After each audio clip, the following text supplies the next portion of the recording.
Cette crise économique découle d'une crise sanitaire qui commence d'ailleurs à durer dans le temps. Pour certains patients ayant été hospitalisés pour cause Covid, la route est encore longue. Nous vous emmenons ce soir dans un service du CHPG peu connu du grand public sur le plateau technique de rééducation.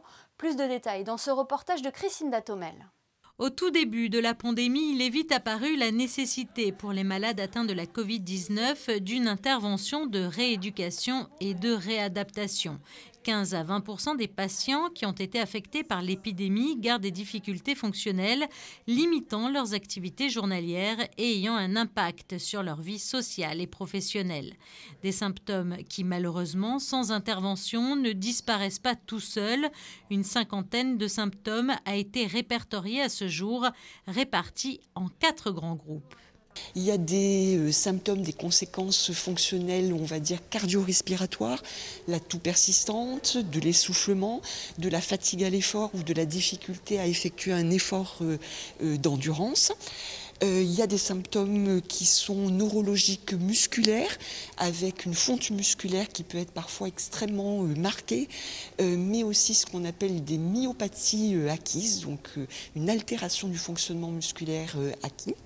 Il va y avoir des symptômes qui sont plutôt de l'ordre du cognitif, avec des difficultés de l'humeur, des troubles anxieux ou dépressifs, mais aussi ce que l'on appelle une perte du dynamisme fonctionnel, qui peut parfois aller jusqu'à la phobie du mouvement, la phobie de la respiration. Et le quatrième, c'est la désorganisation neurologique du mouvement, du geste, que ce soit pour des gestes de motricité fine, comme se saisir d'un petit objet, ou pour de la motricité beaucoup plus complexe, comme se verticaliser, se tenir assis ou marcher. Contrairement aux idées reçues, les patients nécessitant des soins de rééducation et de réadaptation ne sont pas forcément ceux qui ont été touchés par une forme grave de la maladie. Il y a assez classiquement, bien sûr, des patients avec des comorbidités qui ont fait des séjours hospitaliers, dont de la réanimation de façon un petit peu prolongée, mais pas uniquement. On accueille donc des patients jeunes, en bonne santé jusque-là, actifs professionnellement, sportifs pour certains, et qui gardent donc ces difficultés sur du long cours.